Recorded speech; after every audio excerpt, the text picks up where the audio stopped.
Welcome.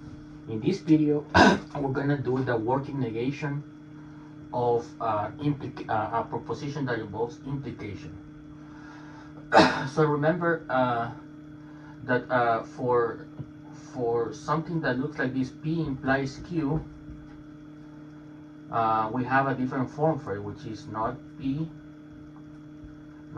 or Q.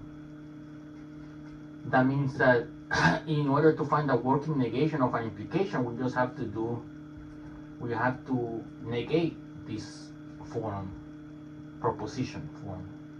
The way we do it is we distribute the negative, the not. So we put not P and not Q.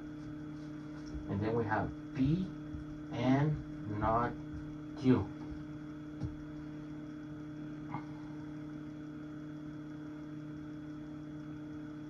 So we're going to keep that in mind. Okay, so we have the form is going to be P and not Q.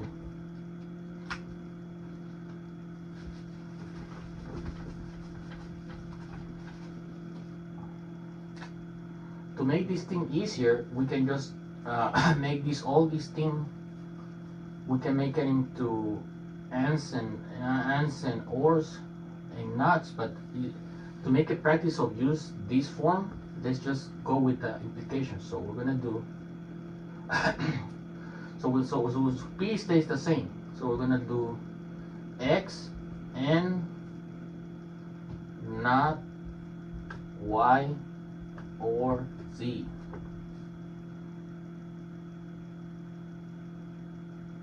So basically this leaves us X and not Y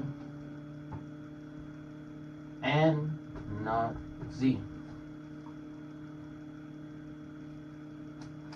And that's the working negation of this proposition. That's all we needed to do for this example. Thank you very much.